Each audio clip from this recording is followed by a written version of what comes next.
À 10h moins le quart le dimanche matin, Nettie Cobb enfila son manteau et le boutonna rapidement. On lisait une détermination farouche sur son visage, tandis que Ryder, assis sur le sol de la cuisine, la regardait comme pour lui demander si elle avait vraiment décidé d'en finir pour de bon cette fois. « Oui, pour de bon !» lui dit-elle. La queue du chien se mit à taper en cadence contre le sol. « Je sais que tu peux y arriver, paraissait-il vouloir dire. J'ai des lasagnes délicieuses pour Polly, et je vais les lui apporter. Mon abat-jour est enfermé dans l'armoire, et je sais qu'il y est. Je n'ai pas besoin d'aller vérifier qu'il y est, parce que je le sais dans ma tête. Cette folle de polonaise ne va tout de même pas faire de moi une prisonnière dans sa propre maison. Si je la rencontre dans la rue, ça va barder. Je l'ai avertie. » Il fallait qu'elle sorte. Il le fallait, et elle le savait. 2 jours qu'elle n'avait pas quitté la maison. Elle avait fini par comprendre que plus elle tarderait, plus cela deviendrait difficile. Plus elle resterait assise dans son séjour, les stores baissés, plus il lui en coûterait pour les relever.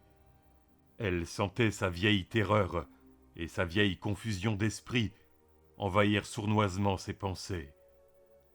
Elle s'était levée tôt ce matin-là, à 5h, et avait cuisiné de délicieuses lasagnes pour Polly, juste comme elle les aimait, avec beaucoup d'épinards et de champignons.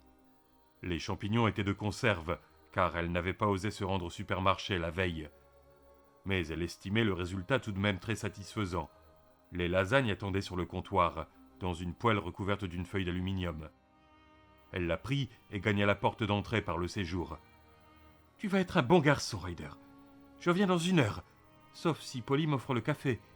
Là, ça pourrait durer un peu plus, mais ça ira bien. Je n'ai aucune raison de m'inquiéter. Je n'ai rien fait au drap de cette folle de polonaise, et si elle m'ennuie, je vais lui coller une bonne frousse, non mais... » Ryder lâcha un jappement autoritaire pour montrer qu'il avait compris et qu'il la croyait.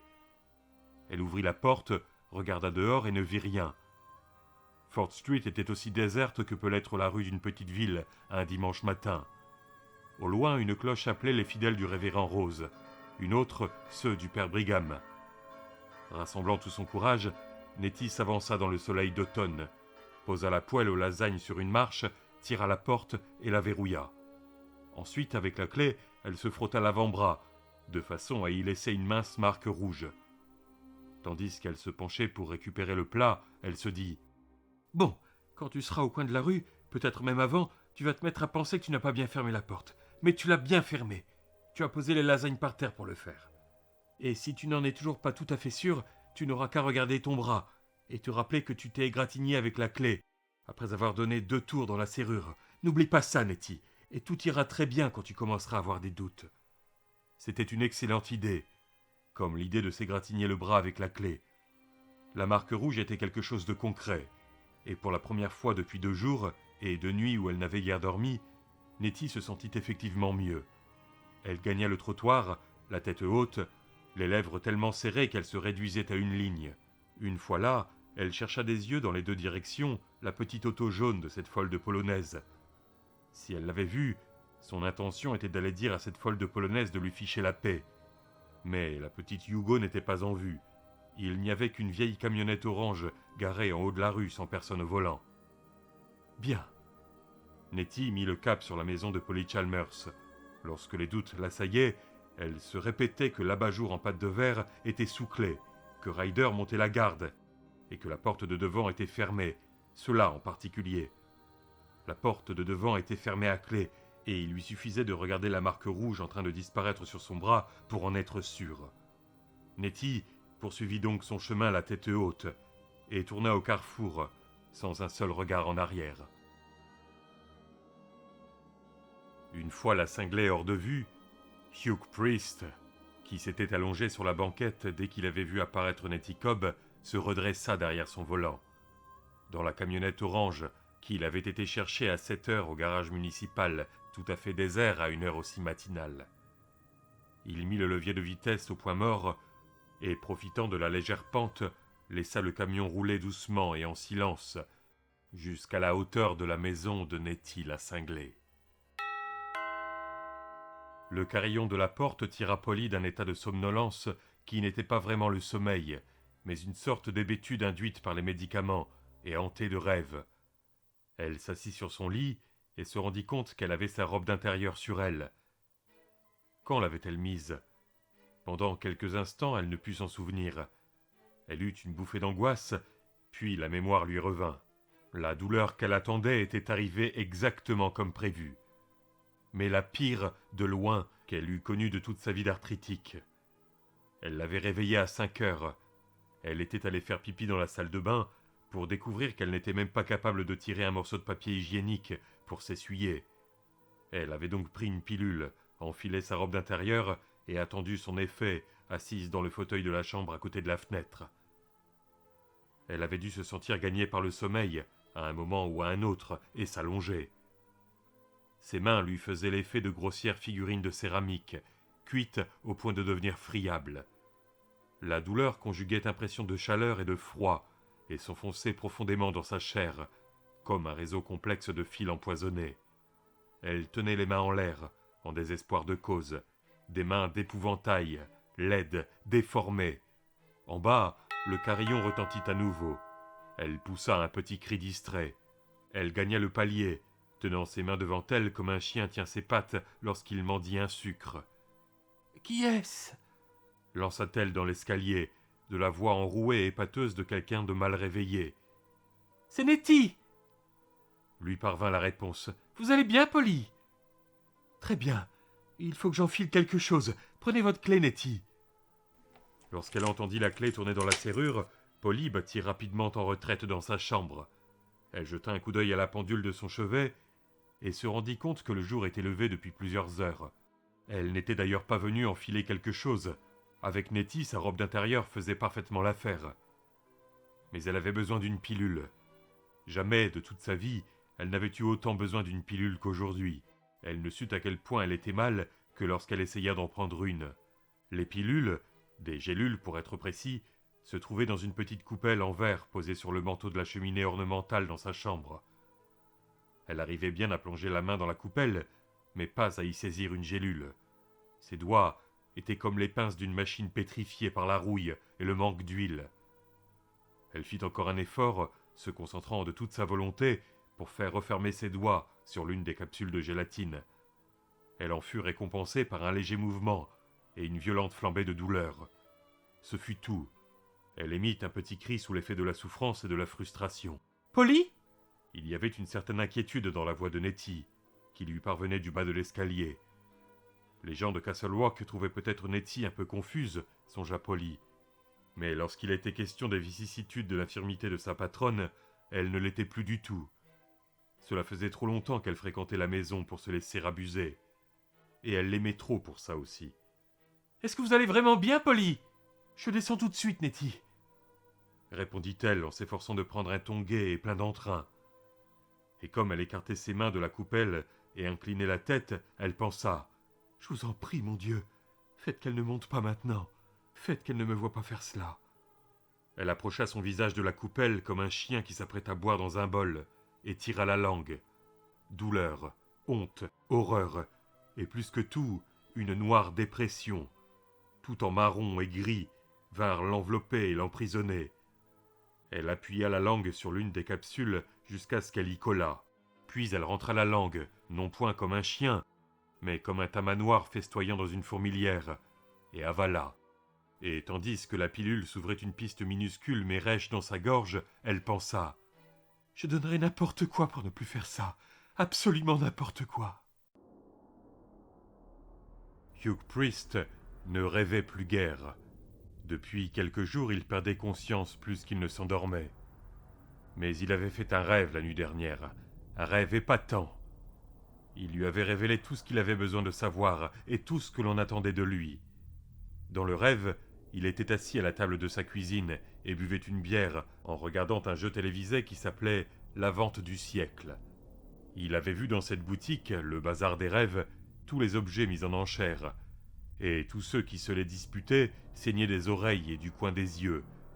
Il riait, mais paraissait terrifié. Subitement, une voix étouffée lança « Hugh ! Laisse-moi sortir, Hugh !» Elle provenait du placard. Il alla l'ouvrir, prêt à tomber sur le poil de celui qui s'y cachait. Mais il n'y avait personne, Rien que le désordre habituel de bottes, de foulards, de vêtements, de matériel de pêche et ses 2 fusils de chasse. « Hugh !» Il leva la tête, car la voix lui parvenait de l'étagère. C'était la queue de renard. La queue de renard parlait. Hugh reconnut aussitôt la voix, celle de Leland Gaunt. Il avait alors descendu la fourrure, se délectant une fois de plus à ce contact somptueux, une texture qui évoquait un peu la soie, un peu la laine, et qui n'était en fait rien d'autre qu'elle-même en son secret. « Merci, Hugh, dit la queue de renard. On étouffe là-dedans. En plus, tu as laissé ta vieille pipe sur l'étagère. Elle pue vraiment, oula. Veux-tu que je te mette ailleurs ?» avait demandé Hugh. Il se sentait un peu ridicule de s'adresser à une queue de renard, même en rêve. « Non, je commence à m'y habituer. Mais il faut que je te parle. Tu as quelque chose à faire, tu t'en souviens? Tu l'as promis. » « Nettie la cinglé, ouais.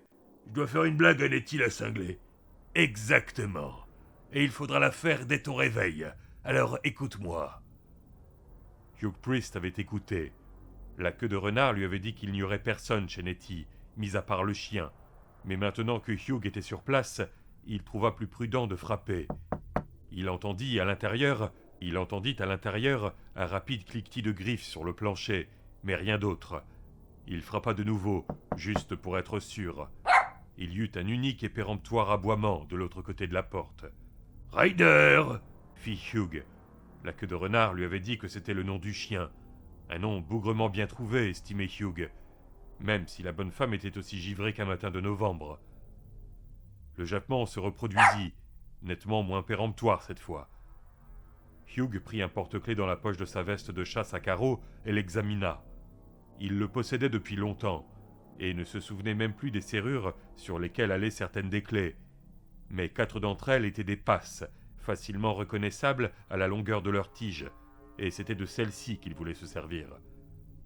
Il jeta un coup d'œil autour de lui, vit que la rue était aussi vide qu'au moment de son arrivée, et entreprit d'essayer les clés, l'une après l'autre. Lorsque Nettie découvrit le visage blême et gonflé, et les yeux hagards de Polly, elle en oublia ses propres peurs, qui l'avaient pourtant rongée de leurs petites dents pointues de furet pendant tout le chemin. Elle n'eut même pas besoin de jeter un regard aux mains que Polly tenait encore à la hauteur de la taille. Elle lui faisait horriblement mal si elle les laissait pendre normalement dans ces cas-là, pour savoir comment allait sa patronne. Nettie posa sans cérémonie le plat de lasagne sur une tablette au pied de l'escalier. Il s'était renversé par terre, elle ne s'en serait pas occupée. La petite femme timorée, que tout Castle Rock s'était habitué à voir dans les rues, trottinant comme si elle fuyait les lieux de quelque ignoble méfait. Même lorsqu'elle allait tout simplement à la poste, cette femme avait disparu, pour laisser la place à une Nettie différente, la Nettie de Polly Chalmers. « Venez, dit-elle vivement, allons dans le séjour, je vais aller chercher les gants thermiques. »« Mais non, Nettie, je vais très bien, » protesta faiblement Polly. « Je viens simplement de prendre une pilule, et je suis sûre que dans quelques minutes... » Mais Nettie avait déjà passé un bras autour de sa taille et la conduisait dans le salon. « Qu'est-ce qui s'est passé? Vous avez dormi dessus ?»« Non, ça m'aurait réveillé. C'est simplement... » Elle eut un petit rire, bruit étrange et effaré. « C'est simplement la douleur. Je savais que ça irait mal aujourd'hui, mais je ne pensais pas que ce serait à ce point-là. Les gants thermiques ne font aucun effet. »« Des fois si, vous savez bien que des fois ils font de l'effet. Asseyez-vous donc ici. » Le ton de Nettie était sans réplique. Elle resta à côté de Polly jusqu'à ce que celle-ci fût installée dans un fauteuil abondamment rembourré. Puis elle se rendit dans la salle de bain du rez-de-chaussée pour prendre les gants thermiques. Polly avait renoncé à leur usage depuis 1 an, mais Nettie paraissait leur porter un respect qui tenait presque de la superstition. La version Nettie de l'huile de foie de morue, avait plaisanté une fois Alan, ce qui les avait fait rire tous les deux. Assise, les mains posées sur les bras du fauteuil, des mains comme 2 espars rejetées à la côte par une tempête, Polly regarda avec nostalgie le canapé sur lequel elle avait fait l'amour avec Alan le vendredi soir. Elle n'avait pas eu mal du tout alors, mais cela remontait à au moins 1000 ans. Elle songea que le plaisir, aussi intense qu'il soit, n'est qu'une chose éphémère et illusoire. L'amour fait peut-être tourner le monde, Mais elle était convaincue que c'étaient les hurlements des grands blessés et des profondément affligés qui faisaient tourner l'univers sur son grand axe de verre. Oh, stupide canapé vide. Quel bien me fais-tu maintenant? Nettie revint avec les gants thermiques. Ils ressemblaient à des gants matelassés de cuisine sur lesquels on aurait branché un fil électrique. Polly avait vu une publicité pour ce procédé, dans Good House Picking notamment. Elle avait appelé le numéro vert de la Fondation nationale pour l'arthrite et s'était assurée que les gants procuraient effectivement un soulagement temporaire dans certains cas. Lorsqu'elle avait montré la pub au docteur Van Allen, il y avait ajouté ce bémol devenu désespérément familier depuis 2 ans. Au moins, ça ne peut pas faire de mal. Je suis sûr que dans quelques minutes, ça ira mieux. Oui, je sais, la coupa Nettie. Et peut-être que les gants vont aider. Tenez les mains droites, Polly. Polly renonça à discuter et obéit. Nettie prit un gant par l'extrémité, ouvrit la base et la glissa sur la main de Polly, avec la délicatesse d'un spécialiste du déminage posant une couverture anti-explosion sur une charge de C4, puis fit de même avec l'autre gant. Elle y mettait une douceur, une expertise et une compassion infinies. Polly ne croyait pas que les gants thermiques lui feraient de l'effet, mais la façon dont Nettie s'occupait d'elle produisait déjà le sien. La femme de ménage s'agenouilla et brancha la fiche dans la prise proche du fauteuil. Les gants se mirent à bourdonner faiblement, et les premières volutes de chaleur sèche vinrent caresser les mains de Polly. « Vous êtes trop bonne avec moi, Nettie, vous savez. Jamais je ne pourrai être trop bonne avec vous, répondit Nettie. Non, jamais. Elle avait parlé d'une voix un peu étranglée, et il y avait un reflet brillant et humide dans son œil. Je sais bien que ça ne me regarde pas, et que ce n'est pas à moi de vous dire ce que vous avez à faire, Polly, mais je ne peux pas continuer à me taire. Vous devez vous occuper sérieusement de vos pauvres mains. Il le faut absolument. Vous ne pouvez pas rester comme ça. Je sais, ma chère Nettie, je sais. Polly dut faire un effort gigantesque pour franchir le mur de dépression qui s'était édifié dans son esprit. Au fait, pourquoi êtes-vous venue, Nettie? Ce n'était certainement pas pour mettre mes mains dans le grille-pain. Le visage de la femme de ménage s'éclaira. Je vous ai fait des lasagnes. Vraiment? Oh, Nettie, il ne fallait pas. Ah non, ce n'est pas mon avis à moi. À mon avis, vous ne serez pas capable de faire la cuisine aujourd'hui. Ni même demain. Je vais les mettre dans le frigo. Merci, Nettie. Merci beaucoup. Je suis bien contente d'y avoir pensé. Doublement contente maintenant que je vous ai vu. Elle atteignit la porte du vestibule et se retourna. Un rayon de soleil tomba sur son visage, et à cet instant-là, Polly aurait pu remarquer combien Nettie avait les traits tirés et l'air fatigué, si ses propres souffrances ne l'avaient pas autant obnubilée. Et surtout ne bougez pas. Polly éclata de rire, ce qui les surprit toutes les deux. Je ne risque pas, je suis prise au piège. Dans la cuisine, elle entendit la porte du réfrigérateur s'ouvrir et se fermer. Puis Nettie lança. Est-ce que je prépare le café? En voulez-vous une tasse?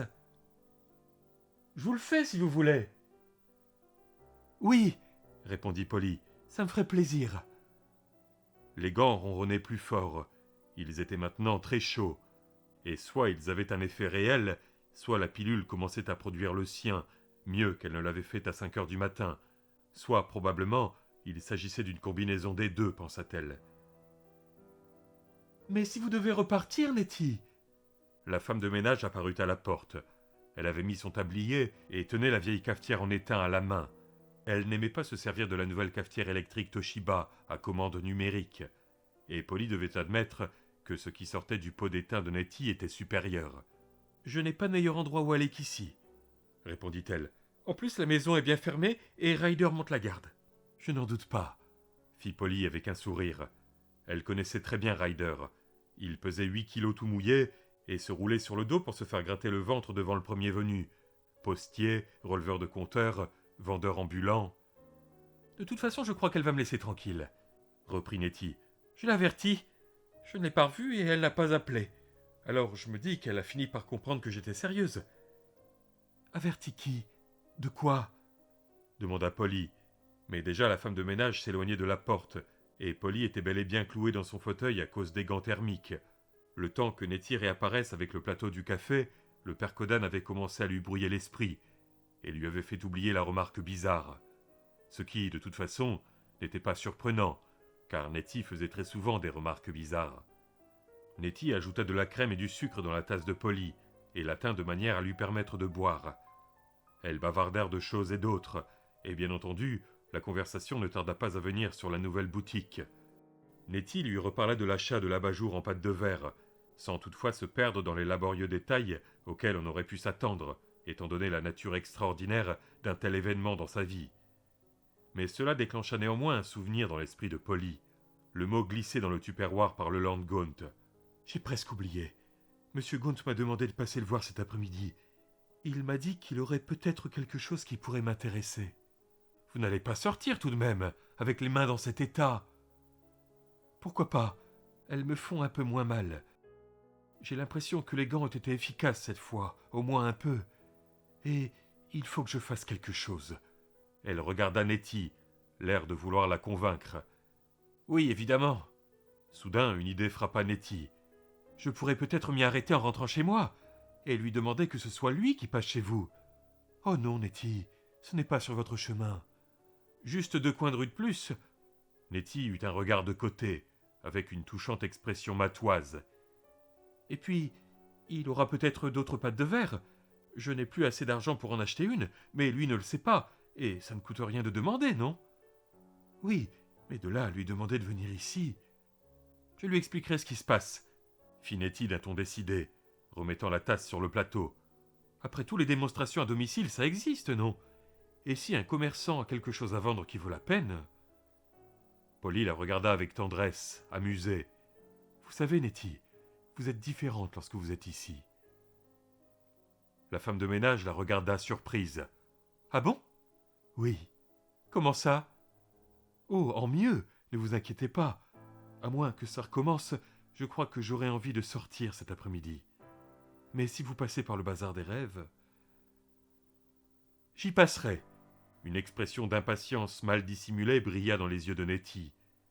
Maintenant que cette idée lui était venue à l'esprit, elle s'était emparée d'elle avec une force irrésistible. Pas d'erreur, d'avoir donné ce coup de main à Polly lui avait fait le plus grand bien. « Et s'il se trouve qu'il est dans son magasin, donnez-lui mon numéro de téléphone, et demandez-lui de m'appeler pour me dire s'il a reçu l'objet qu'il voulait me montrer. Pouvez-vous faire ça ? » ?»« Et comment ?» s'exclama Nettie. Elle alla poser le plateau dans la cuisine, se débarrassa de son tablier et releva enlever les gants thermiques. Elle avait déjà enfilé son manteau. Polly la remercia encore, et pas seulement pour les lasagnes. Ses mains lui faisaient encore très mal, mais la douleur était devenue supportable, et elle pouvait de nouveau bouger les doigts. « De rien, vraiment de rien, » protesta Nettie. « Et vous savez, vous avez vraiment l'air d'aller mieux. Vous avez repris des couleurs. Vous m'avez fait peur quand je vous ai vu en arrivant. Est-ce que je peux faire quelque chose avant de partir ? » ?»« Non, je ne crois pas. » Elle tendit le bras et attrapa maladroitement l'une des mains de Nettie dans les siennes, encore brûlantes et rouges. « Vous ne pouvez pas savoir comme vous m'avez fait plaisir en venant, Nettie. » Les rares fois où Nettie souriait, c'était avec tout son visage.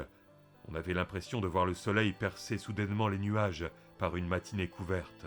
« Je vous aime beaucoup, Polly. » Touchée, Polly répondit « Moi aussi, Nettie. Je vous aime beaucoup. » La femme de ménage s'en alla. Ce fut la dernière fois que Polly la vit vivante. La serrure de la porte d'entrée chez Nettie Cobb était à peu près aussi difficile à forcer que le couvercle d'une boîte de bonbons. Le premier passe dont se servit Hugh fit l'affaire, au bout de quelques secondes passées à trifouiller dedans. Il poussa le battant. Un petit chien, jaune avec une tache blanche sous le cou, était assis dans le vestibule.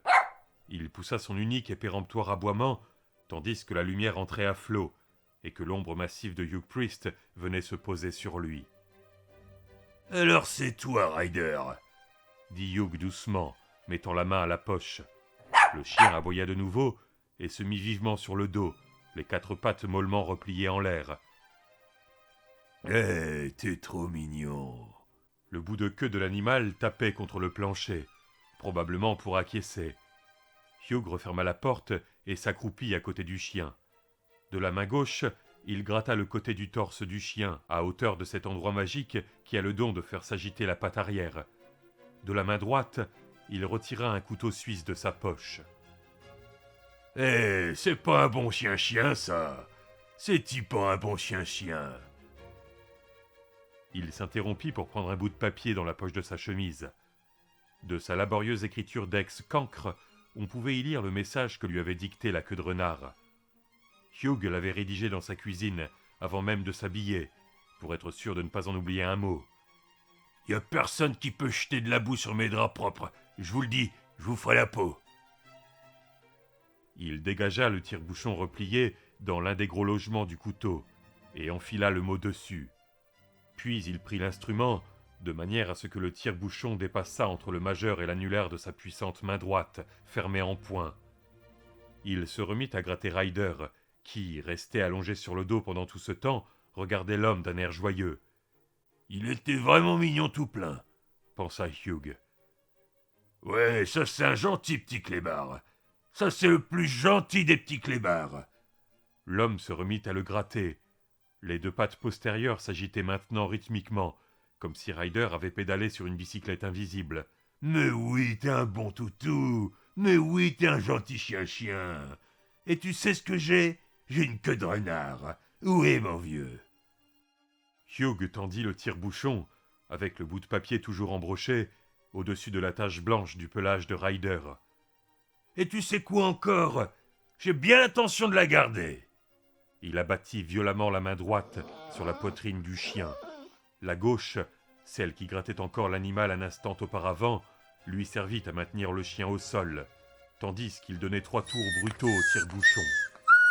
Un sang chaud gicla et vint inonder ses 2 mains. Le chien s'agita brièvement et s'immobilisa. Il ne pousserait plus son aboiement péremptoire. Hugh se releva, le cœur battant à grands coups. Il se sentit soudain extrêmement honteux de ce qu'il venait de faire. Il en était presque malade. Elle était peut-être folle, ou peut-être pas, mais elle était seule au monde, et il venait de tuer ce qui était probablement son unique ami, bon Dieu. Il essuya sa main ensanglantée sur sa chemise. C'est à peine si l'on distinguait la trace sur la laine sombre. Il n'arrivait pas à détacher ses yeux du chien. Il venait de faire ça. Oui, il venait de le faire et le savait. Mais il avait toutes les peines du monde à le croire, comme s'il avait été en transe ou quelque chose de genre. La voix intérieure, celle qui lui parlait parfois des réunions des alcooliques anonymes, s'éleva soudain. « Oui, tu finiras bien par arriver à le croire avec le temps. Mais tu n'étais pas dans une putain de transe, mon vieux. Tu savais très bien ce que tu faisais. Et pour quelle raison ?» La panique le gagna. Il fallait sortir d'ici.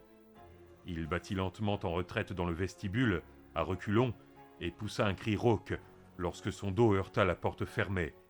Il passa une main tâtonnante derrière lui pour trouver le bouton de la porte et finit par y parvenir.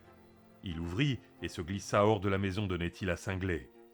Il jeta autour de lui des regards éperdus, s'attendant plus ou moins à voir la moitié de la ville rassemblée là et le regardant d'un air solennel de procureur. Il ne vit personne, sinon un gosse qui remontait la rue à bicyclette, un conteneur isolant Playmate jeté de travers dans le panier du porte-bagages. Le môme n'adressa même pas le plus bref des coups d'œil à Hugh Priest lorsqu'il passa à sa hauteur. Quand il eut disparu, il ne resta plus que le carillon d'une cloche, celle qui appelait les méthodistes cette fois. Hugh rejoignit précipitamment le trottoir. Il eut beau se dire qu'il ne fallait pas courir, c'est au petit trot qu'il arriva jusqu'à sa camionnette. Il ouvrit maladroitement la porte, se glissa derrière le volant, et d'un geste violent voulut enfoncer la clé de contact dans son logement. Il dut recommencer à 3 ou 4 reprises. À chaque fois, cette putain de clé dérapait. Il dut se tenir le poignet de la main droite avec la main gauche pour y parvenir. De petites gouttes de sueur emperlaient son front. Il avait souvent souffert de maux de tête, mais ne s'était jamais senti comme en ce moment. Il avait l'impression d'être bon pour une crise de paludisme. La camionnette démarra avec un hurlement et un gros rot de fumée bleue. Le pied de Hugh glissa sur l'embrayage. La camionnette eut 2 grands soubresauts qui l'éloignèrent du trottoir et cala. Respirant avec difficulté, haletant, Hugh donna un nouveau coup de démarreur et ficha le camp à toute vitesse. Le temps de rejoindre le parc automobile de la ville, toujours aussi désert que les montagnes de la Lune, et d'échanger la camionnette contre sa vieille Buick cabossée. Il avait tout oublié de Ryder, du tire-bouchon et de son geste horrible. Il avait quelque chose d'autre, quelque chose de plus important qui le préoccupait. En chemin, il avait été pris d'une certitude fiévreuse. Quelqu'un était entré chez lui en son absence, et ce quelqu'un lui avait dérobé sa queue de renard. Hugh fonça à plus de 100 à l'heure, et ne s'arrêta, tout frein bloqué, qu'à quelques 20 centimètres de la balustrade de son porche branlant, dans une averse de gravillon et un nuage de poussière. Il escalada l'escalier 4 à 4, fit irruption chez lui, courut au placard et arracha presque la porte en l'ouvrant. Sur la pointe des pieds, il explora l'étagère du haut d'une main tremblante et paniquée. Il ne sentit tout d'abord rien, sinon la planche nue, et il poussa un sanglot de peur et de rage. Puis, sa main gauche s'enfonça profondément dans la peluche grossière, qui n'était ni de soie ni de laine, et un vaste sentiment de paix et de satisfaction l'envahit, comme de la nourriture pour l'affamé, du repos pour l'épuisé, de la quinine pour le fiévreux atteint de paludisme. Le staccato du roulement de tambour dans sa poitrine commença enfin à s'apaiser. Il retira la queue de renard de sa cachette et s'assit à côté de la table. Là, il posa la fourrure sur ses cuisses charnues et se mit à la caresser à deux mains. Hugh resta plus de 3 heures ainsi. Le garçon à bicyclette, celui que Hugh n'avait pas reconnu, était Brian Rusk. Brian avait eu son propre rêve, avec comme conséquence une course à faire. Dans ce rêve, la 7e partie des séries mondiales était sur le point de commencer, mais une série mondiale de l'époque d'Elvis, une ancienneté mettant en scène la mythique rivalité de l'histoire du baseball. Les Dodgers contre les Yankees. Sandy Koufax s'échauffait sur le terrain, tout en s'adressant à Brian, debout à côté de lui entre deux frappes. Sandy Koufax lui expliquait ce qu'il avait exactement à faire. Il était on ne peut plus clair et précis, et lui mettait tous les points sur les i. Là n'était pas le problème. Le problème était que Brian ne voulait pas. Il se sentait comme un imbécile de tenir tête à une légende du baseball comme Sandy Koufax, mais il avait tout de même essayé. Il faut me comprendre, monsieur Koufax. Je devais faire une blague à Wilma Jerzik et je l'ai faite. Je l'ai vraiment faite. Et alors? Répliqua Sandy Koufax. Où veux-tu en venir, morpion? Eh bien, c'était notre accord. 85 cents, c'est une blague. T'es sûr de ça, morpion? Juste une. T'a-t-il dit quelque chose du genre seulement un tour à jouer? Une expression juridique? Brian n'arrivait pas à s'en souvenir, mais une impression grandissante de s'être fait avoir l'envahissait. Non, il ne s'était pas seulement fait avoir, il s'était fait piéger, comme une souris par un morceau de fromage. Laisse-moi te dire un truc, morpion. Notre accord. Sandy Koufax s'interrompit et poussa un petit en frappant une balle haute et rapide. Elle alla heurter le gant du receveur avec un bruit de détonation. De la poussière s'éleva du gant, et Brian se rendit compte, avec un désarroi grandissant, qu'il connaissait les yeux d'un bleu de tempête, protégé par le masque du receveur. Ses yeux appartenaient à M. Gaunt. Sandy Koufax frappa la balle que lui réexpédia M. Gaunt, puis tourna vers Brian un œil plat et brun d'aspect vitreux. « Notre accord, c'est moi qui dis ce qu'il est, morpion. » Mais les yeux de Sandy Koufax n'étaient pas du tout bruns, s'était rendu compte Brian dans son rêve. Eux aussi étaient bleus. Ce qui paraissait parfaitement logique, vu que Sandy Koufax était aussi le Lord Gaunt. « Mais... » Koufax Gaunt leva sa main gantée. « Faut que je t'explique quelque chose, morpion. J'ai ce mot en horreur. De tous les mots de la langue anglaise, c'est sans aucun doute le pire. Je crois même que c'est le pire dans toutes les langues. Mais c'est le début de merde. Tu savais ça, morpion? » L'homme qui portait l'ancienne tenue des Dodgers de Brooklyn fit disparaître la balle dans son gant et se tourna pour regarder Brian en face. C'était incontestablement M. Gaunt, et Brian ressentit l'épouvante venir lui glacer le cœur. « J'ai effectivement dit que je voulais te faire jouer un tour à Wilma, Brian, c'est vrai, mais jamais que c'était le seul que je voulais que tu joues. C'est toi qui l'as supposé, morpion.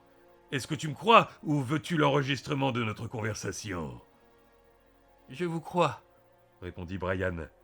Il se sentait dangereusement près du moment où il allait se mettre à pleurer. Je vous crois, mais... Qu'est-ce que je viens de te dire à propos de ce mot, Morpion? Brian baissa la tête et déglutit péniblement. Tu as beaucoup à apprendre dans l'art du marchandage, Observa Koufax Gaunt. toi et tous les autres à Castle Rock. Mais c'est l'une des raisons de ma venue, diriger un séminaire dans le grand art du marchandage.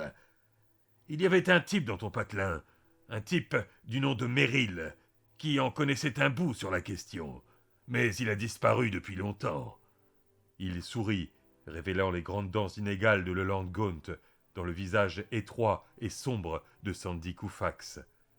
Quant à l'expression « faire une bonne affaire », j'ai encore pas mal de cours à donner là-dessus. Mais... Brian n'avait pas pu empêcher le mot de franchir ses lèvres. Pas de mais, Morpion.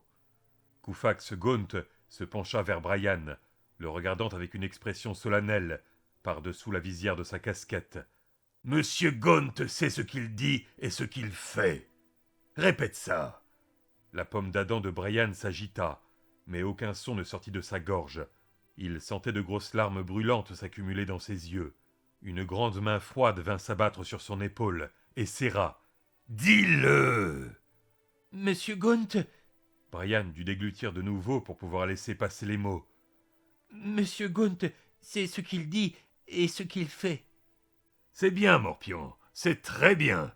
Et cela signifie que tu dois faire ce que je te dirai. Sinon... Brian rassembla tout son courage et fit un dernier effort. Et si je refuse? Si je dis non parce que je n'ai pas compris... Comment on dit déjà? Les termes du contrat. Koufax Gaunt prit la balle dans le fond du gant et la serra. Des gouttelettes de sang commencèrent à suinter des coutures. « Tu n'as pas la possibilité de refuser, Brian, » répondit-il doucement. « C'est trop tard. C'est la 7e partie des séries mondiales. Toutes les volailles sont venues se percher. Et le moment est arrivé de passer à la casserole. Regarde donc autour de toi. Va, regarde bien. » Brian s'exécuta et fut horrifié de constater que le stade des Betts était tellement plein que des gens se tenaient debout dans les allées, des gens qu'il connaissait tous. Il vit son père et sa mère assis avec son petit frère Sean, dans la tribune du commissaire, juste derrière le marbre.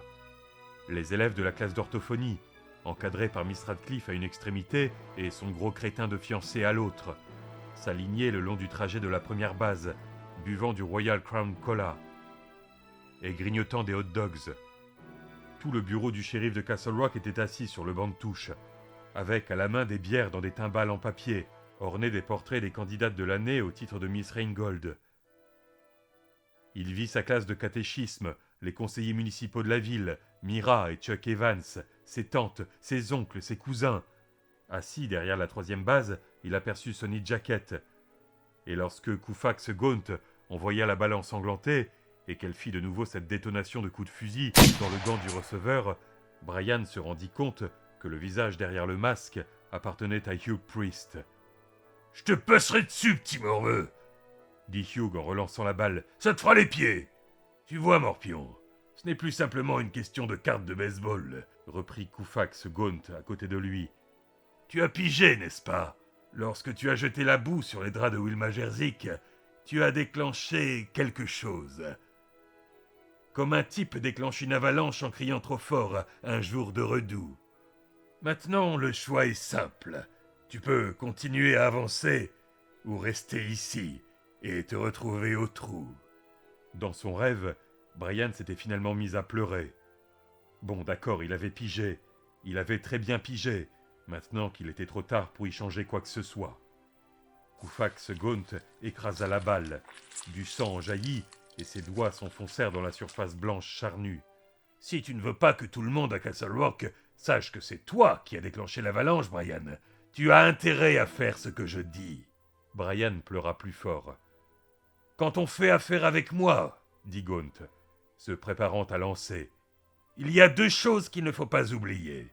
Monsieur Gaunt sait ce qu'il dit et ce qu'il fait, et l'affaire n'est pas conclue tant que Monsieur Gaunt n'a pas dit qu'elle l'était. » Il lança brusquement la balle, lui imprimant cette trajectoire sinueuse qui avait rendu si difficile de frapper quand on tenait la batte contre Sandy Koufax. Tel était du moins l'humble avis du père de Brian. Et lorsque le projectile frappa le gant de Hugh Priest, cette fois, tout explosa. Des cheveux, du sang et des filaments charnus volèrent dans le brillant soleil d'automne. Sur quoi, Brian s'était réveillé, pleurant dans son oreiller. Il était maintenant en route pour faire ce que M. Gaunt lui avait dit de faire. Il n'avait pas eu de peine à se libérer. Il avait simplement déclaré à ses parents qu'il n'avait pas envie d'aller à l'église parce qu'il avait mal au cœur, ce qui n'était pas un mensonge. Après leur départ, il avait fait ses préparatifs. Il était pénible de pédaler et encore plus de garder l'équilibre, tout ça à cause de la glacière portative sur le porte-bagages. Elle était très lourde et le temps d'atteindre la maison des Jerzyk, il se retrouva en sueur et hors d'haleine. Pas d'hésitation cette fois. Inutile de sonner à la porte, de préparer une histoire. Personne n'était là.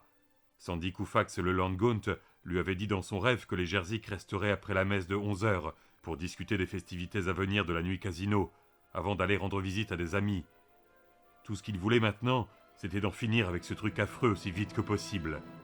Et lorsque ce serait terminé, il rentrerait chez lui, rangerait son vélo et passerait le reste de la journée au lit. Obligé de se servir de ses deux mains, il sortit la glacière portative du porte-bagages et la posa sur l'herbe. Il se tenait derrière la haie et personne ne pouvait le voir. Ça allait faire du boucan, mais Koufax Gaunt lui avait dit de ne pas s'en soucier, que la plupart des gens sur Willow Street étaient catholiques et que ceux qui n'allaient pas à la messe de 11h avaient été à celle de 8h, avant de partir pour leur balade dominicale. Brian ne savait trop si c'était vrai ou non. Il n'avait de certitude que sur 2 points. M. Gaunt savait ce qu'il disait et ce qu'il faisait, et une affaire n'était pas conclue tant que M. Gaunt n'avait pas déclaré qu'elle l'était. Tel était le marché. Brian ouvrit la glacière portative. Elle contenait une douzaine de cailloux de bonne taille, autour desquels Brian avait enroulé des feuilles de papier arrachées à son cahier de brouillon, les maintenant avec 1 ou 2 élastiques. En grosses lettres d'imprimerie, on pouvait lire sur chacune ce message simple. « Je vous ai dit de me laisser tranquille, c'est le dernier avertissement. » Brian s'empara de l'un des cailloux et s'avança sur la pelouse, ne s'arrêtant qu'à 3 mètres à peine de la grande vitre du séjour des Jerzyk. Ce que l'on appelait une baie vitrée dans les années 60, époque de construction de la maison. Il leva le bras, n'hésita qu'un instant, et lança son projectile du même geste que Sandy Koufax face au premier batteur adverse dans la 7e partie des séries mondiales. Il y eut un énorme fracas pas du tout musical, suivi d'un coup sourd lorsque le caillou alla échouer sur le tapis de séjour avant de rouler sur le sol. Le bruit eut un effet étrange sur Brian. Sa peur s'évanouit et son dégoût pour la tâche qui l'attendait, tâche que même en jouant sur le sens des mots, personne n'aurait pu se permettre de qualifier de simple blague, disparut aussi. La tapageuse dégringolade du verre l'excita, le mettant même dans l'état où il se trouvait lors des rêves éveillés dans lesquels il se mettait en scène avec Miss Radcliffe, des rêves insensés, il le savait bien maintenant, mais aujourd'hui, ce qui se passait n'avait rien d'insensé, c'était bien réel. En outre, il désirait en ce moment posséder plus que jamais la carte de Sandy Koufax. Il avait découvert une autre grande vérité sur la notion de possession, et de l'état psychologique particulier qui en est la conséquence. Plus on a d'épreuves à endurer à cause de quelque chose que l'on possède, plus on tient à cette chose. Brian prit 2 autres gros cailloux et retourna à la baie vitrée brisée. Il regarda à l'intérieur et vit le premier projectile qu'il avait lancé. Il gisait sur le seuil de la cuisine. Il paraissait très déplacé ici, comme une botte en caoutchouc sur un autel d'église, ou une rose sur un moteur de tracteur. L'un des élastiques qui retenait la feuille de papier s'était cassé, mais l'autre avait tenu. Brian tourna la tête et vit la télé des Jerzyk. Il leva le bras et lança. Le caillou frappa l'appareil en plein milieu. Il y eut un bruit creux d'explosion, un éclair de lumière, une averse de débris de verre sur le tapis. La télé oscilla sur sa table, mais ne tomba pas. « Deuxième coup !» marmonna Brian, avant de partir d'un rire étranglé et bizarre. Il lança le 2e caillou qu'il tenait sur des objets en porcelaine posés sur une table, près du canapé, mais les manqua. Le projectile heurta le mur, auquel il arracha un morceau de plâtre. Brian alla prendre la glacière par la poignée et la traîna vers le côté de la maison. Il fracassa 2 fenêtres de plus. À l'arrière de la maison, il lança un caillou gros comme un pain dans la vitre qui constituait la partie supérieure de la porte de la cuisine. Puis en expédia 2 ou 3 autres par le trou. L'un de ceux-ci démolit le robot ménager posé sur le comptoir. Un autre fit exploser la porte du four à micro-ondes et resta à l'intérieur. « 3e coup! Assis, Morpion !» s'écria Brian qui se mit à rire tellement fort qu'il faillit pisser dans son pantalon. Une fois la crise passée, il finit de faire le tour de la maison. La glacière commençait à être plus légère. Il pouvait la porter d'une seule main. Il utilisa ses 3 derniers cailloux pour briser les fenêtres du sous-sol, que l'on voyait derrière les chrysanthèmes de Wilma. Pour faire bonne mesure, il arracha quelques poignées de fleurs.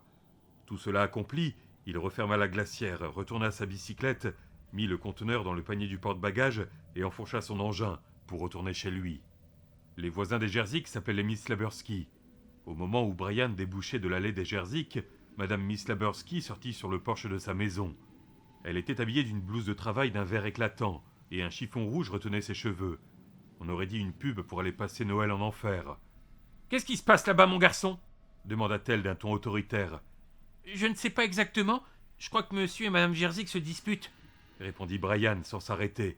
« J'étais juste venu leur demander s'ils n'auraient pas besoin de quelqu'un pour pelleter la neige cet hiver, mais je crois qu'il vaut mieux que je revienne une autre fois. » Madame Miss Labersky eut un coup d'œil sinistre en direction de la maison de ses voisins. À cause des haies, elle ne voyait d'où elle se tenait que le premier étage. « Si j'étais toi, je ne reviendrais pas du tout. Cette femme me rappelle ces petits poissons qu'on trouve en Amérique du Sud, ceux qui mangent une vache en 5 minutes. »« Des piranhas !» dit Brian. « C'est ça, des pircanas. » Brian pesa sur les pédales. Il s'éloignait maintenant de la femme au tablier vert et au chiffon rouge. Son cœur battait régulièrement, mais sans cogner, sans aller à toute allure. Une partie de lui-même éprouvait la certitude qu'il rêvait toujours. Il ne se sentait plus du tout lui-même. Rien à voir avec le Brian Rusk qui décrochait toutes les meilleures notes. Le Brian Rusk qui faisait partie du conseil étudiant et de la Ligue junior des bons citoyens. Le Brian Rusk qui avait toujours 10 sur 10 de conduite. « Et elle finira par tuer quelqu'un de ces jours !» lui cria Madame Miss Labersky d'un ton indigné. « Rappelle-toi ce que je te dis !» À mi-voix, Brian répondit pour lui-même. « Ça ne me surprendrait pas du tout. » Il passa effectivement tout le reste de la journée au lit. En temps ordinaire, Cora s'en serait inquiétée, au point même peut-être de l'amener voir le toubib de garde à Norway. Aujourd'hui, néanmoins, c'est à peine si elle remarqua que son fils ne se sentait pas très bien. Tout cela à cause des merveilleuses lunettes que lui avait vendues M. Gaunt, des lunettes qui la mettaient dans tous ses états. Brian se leva vers 18h, environ un quart d'heure avant le retour de son père, parti pour la journée pêcher sur le lac avec 2 amis. Il prit un Pepsi dans le frigo et le but dans la cuisine. Il se sentit nettement mieux. Il avait l'impression d'avoir rempli le contrat qu'il avait passé avec M. Gaunt, et estimait qu'effectivement, M. Gaunt savait ce qu'il disait et ce qu'il faisait. Nettie Cobb, qui n'éprouvait pas le moindre pressentiment quant à la désagréable surprise qui l'attendait chez elle, se dirigeait vers le bazar des rêves, de la meilleure humeur du monde. En revanche, elle avait l'intuition que dimanche matin ou pas, la boutique serait ouverte, et elle ne fut pas déçue. « Madame Cobb !» dit le Lord Gaunt lorsqu'elle entra. « Quel plaisir d'avoir votre visite !»« Moi aussi, ça me fait plaisir de vous voir, monsieur Gaunt, » répondit-elle sincère. L'homme s'approcha d'elle, main tendue, mais Nettie eut un geste de recul à la seule idée de son contact. C'était un comportement abominable, affreusement impoli, mais elle fut incapable de se retenir. Néanmoins, M. Gaunt, béni soit-il, parut comprendre. Il sourit et changea de trajectoire, allant refermer la porte derrière elle. Il remplaça le panonceau ouvert par celui fermé, à la vitesse d'un joueur professionnel escamotant un as. « Asseyez-vous, Madame Cobb, je vous en prie, asseyez-vous. » Bon, très bien, mais je suis juste venu vous dire que Polly n'est pas... Elle se sentait bizarre. Non pas mal, mais bizarre. Comme prise de tournis. Elle s'assit un peu lourdement sur l'un des fauteuils rembourrés. Puis M. Gaunt se trouva en face d'elle, la fixant du regard. Le monde parut se centrer sur lui, et retrouver peu à peu sa stabilité. Polly ne se sent pas très bien, c'est cela? Oui, c'est cela, confirma-t-elle avec gratitude. Ce sont ses mains, vous savez. Elle a... De l'arthrite, oui, je sais. C'est terrible. La merde. On se fait chier toute sa vie et on crève. Tu parles d'une aubaine, comme disait l'autre. Je sais, Nettie. Les yeux de Leland Gaunt paraissaient s'agrandir encore. Mais je n'ai pas besoin de l'appeler, ni de lui rendre visite. Elle a déjà beaucoup moins mal. Vraiment demanda Nettie d'une voix distante. Et comment? Elles la font encore souffrir, bien entendu, ce qui est bien, mais pas au point de l'obliger à se terrer chez elle, et c'est encore mieux. Vous ne croyez pas, Nettie? Si, répondit Nettie dans un souffle, sans avoir la moindre idée de ce à quoi elle acquiesçait. De sa voix la plus douce et la plus charmante, Leland Gaunt reprit. Mais vous, Nettie, une grosse journée vous attend encore. Ah bon? Voilà qui était nouveau pour elle. Elle avait envisagé de passer l'après-midi dans son fauteuil préféré, à tricoter tout en regardant la télé, Ryder à ses pieds. Oui, une très grosse journée.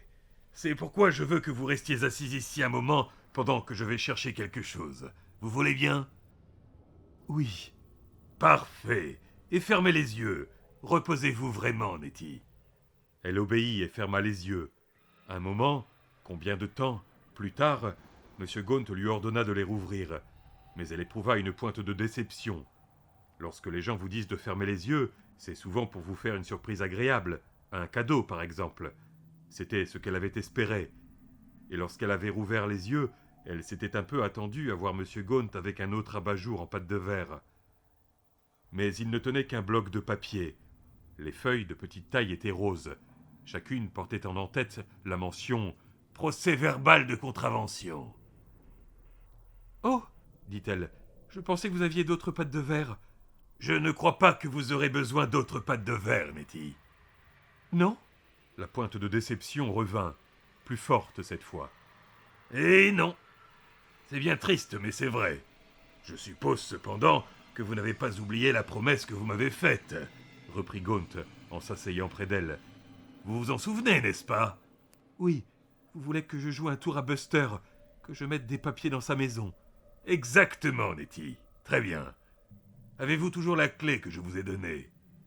Lentement, comme une danseuse dans un ballet aquatique, Nettie sortit la clé de la poche droite de son manteau. Elle la tint de manière à ce que M. Gaunt pût la voir. « Absolument parfait !»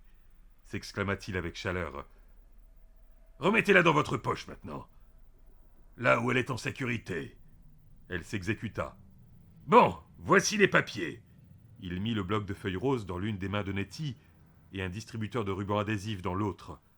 Des sonneries d'alarme s'étaient déclenchées quelque part au fond de sa tête, mais très loin, presque inaudibles. « J'espère que cela ne prendra pas longtemps. Il faut que je rentre chez moi pour donner à manger à Ryder. C'est mon petit chien. »« Je sais tout sur Ryder, » répondit M. Gaunt avec un grand sourire. « Mais quelque chose me dit qu'il n'aura pas tellement d'appétit aujourd'hui. Je ne crois pas non plus qu'il risque de faire de saleté sur le carrelage de la cuisine. » Mais... Il posa l'un de ses longs doigts sur les lèvres de Nettie, qui se sentit soudain prise d'un haut-le-cœur. « Ne faites pas ça !» gémit-elle, s'incrustant dans son siège. « Ne faites pas ça, c'est horrible !»« C'est ce qu'on me dit toujours, » convint le Leland Gaunt. « Si vous ne voulez pas que je sois horrible avec vous, Nettie, vous ne devez jamais me dire cet horrible petit mot. »« Quel mot ?»« Mais je honnie ce terme. Il serait plus juste de dire que je le hais, je crois. Dans le meilleur de tous les mondes possibles, il ne devrait pas y avoir besoin d'un petit mot aussi pleurnichard. Je voudrais que vous me déclariez quelque chose d'autre à la place, Nettie. Quelques mots que j'aime beaucoup entendre. Des mots que j'adore sans réserve. »« Et lesquels ?»« Monsieur Gaunt sait ce qu'il dit et ce qu'il fait. Répétez. »«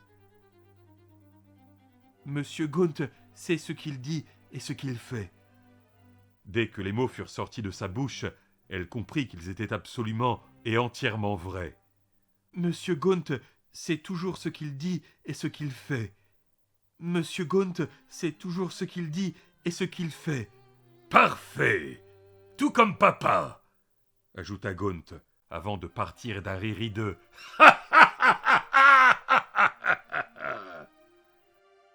Un grincement de plaques rocheuses se déplaçant au plus profond de la terre, tandis que la couleur de ses yeux passait rapidement du bleu au vert, au brun et au noir. Bon, et maintenant, Nettie, écoutez-moi attentivement. Vous faites tout d'abord cette petite course pour moi, après quoi vous pourrez rentrer chez vous. Vous avez bien compris? Nettie avait bien compris, et elle écouta très attentivement.